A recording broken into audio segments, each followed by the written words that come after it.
فوج فلمیں کیسے ہماری منفی ذہن سازی کر رہی ہیں۔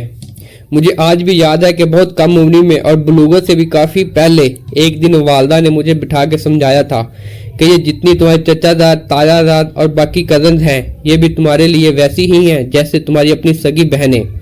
یہ بات انہوں نے اس حوالے سے کہی تھی کہ ہم کزن ایک ساتھ کھیلتے تھے تو لڑائی بھی ہو جاتی تھی۔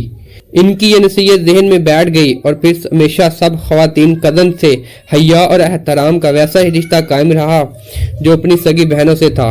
اس کے علاوہ بھی گاؤں میں رہنے والے بخوبی اس بات سے واقف ہوں گے کہ دیہات میں کسی کو بلاتے یا ملتے وقت اس سے کسی نہ کسی تعلق کا حوالہ بنا لیا جاتا ہے تاکہ اپنائیت محسوس ہو۔ اسی لیے کسی بھی بڑے کو چچا یا ماموں اور خاتون کو خالہ کہنا عام سی بات ہے۔ اس وجہ سے بھی گاؤں کی اکثر لڑکیاں خود بخود بہنیں بن جاتی ہیں۔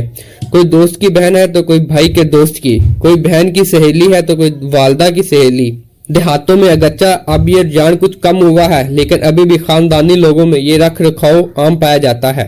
یہ مثبت ذہن سازی کی ایک بہترین مثال ہے۔ انسان اپنی ہم عمر لڑکیوں پہ بری نظر ڈالنے سے بچا رہتا ہے۔ بات کچھ لمبی ہو گئی، لیکن اس تحمید کا مقصد اس پوسٹ کے اصل نقطے سے متعارف کروانا تھا۔ اب آتے ہیں منفی ذہن سازی کی طرف۔ فوج فلمیں ہمیشہ سے دیکھی جاتی رہی ہیں، لیکن آج سے 20 سال پہلے تک ان فلموں تک رسائی مشکل تھی، اس لیے ان کے بد اثرات بھی کم تھے۔ جب سے سمارٹ فون اور تیز رفتار انٹرنیٹ ہماری پہنچ میں آیا ہے، یہ انسانیت دشمن فلمیں دندناتی ہوئی ہر گھر کے بیڈ روم میں آن پہنچی۔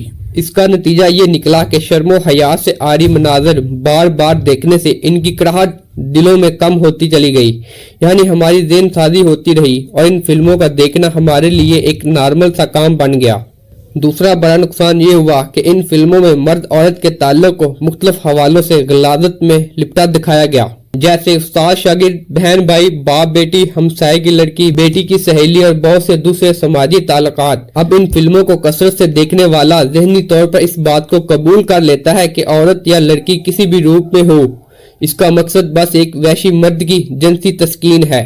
یہ ذہنیت بہت ہی خطرناک ہے اور اسی سوچ کی وجہ سے آج ہماری 5 اور 7 سال کی کم سن بچیاں بھی درندگی سے محفوظ نہیں۔ ایک طرف تو ہمارے معاشرے میں دوست کی بہن یا چچا اور ماموں کے دوستوں کی بھانجیاں بھتیجیاں بھی ہمارے لیے محترم تھیں، تو دوسری طرف آج ہمارے معاشرے میں کئی جگہوں پر محرم تعلقات بھی اس سے متاثر ہونے لگے ہیں۔ جب میں نے نو فیب گروپس میں کام شروع کیا تو چند لڑکوں نے ان باکس میں آ کر اعتراف کیا کہ ان کی اپنی سگی بہن پہ بری نظر ہے۔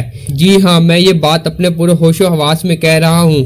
جب پہلی دفعہ میں نے ایک لڑکے کے منہ سے یہ بات سنی تو میرے پاؤں تلے سے بھی ایسے ہی زمین نکلی تھی جیسے یہ بات سن کر آپ کو محسوس ہو رہا ہے۔ لڑکے اس لت کا شکار ہو رہے ہیں کہ وہ کسی دوسرے مرد کے ساتھ اپنی بہن کو ڈسکس کر سکیں۔ اس کو انسسٹ ایڈکشن کہا جاتا ہے۔ اللہ پاک ہماری حفاظت فرمائے۔ یہ زہر اور گندگی صرف اور صرف فوش فلمیں یعنی پورنوگرافی کی لائی ہوئی ہیں، کیونکہ ہمارے ملک میں کوئی ایسا ادارہ یا میڈیا چینل نہیں جو ایسی ترغیب دے رہا ہو۔ ویسے بھی یورپ اور مغربی ممالک سے شراب کے نشے میں دھت ہو کر محرم رشتوں کے تقدس کو پامال کرنے کی خبریں آتی رہتی ہیں۔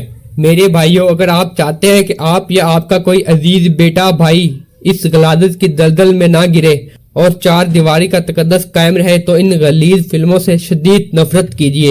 انہیں دیکھنا نارمل مت سمجھیے، یہ انسان کو وحشی درندے بنا رہی ہیں۔ مسلمان مرد اپنی بیویوں کے ساتھ وہ سب کچھ کرنے لگے ہیں جو دکھایا جا رہا ہے۔ ابھی بھی وقت ہے کہ ہم خود کو اس دلدل سے نکال لیں اور ایک پاکیزہ زندگی کا آغاز کریں۔ اللہ ہم سب کو توبہ نصوح نصیب فرمائے۔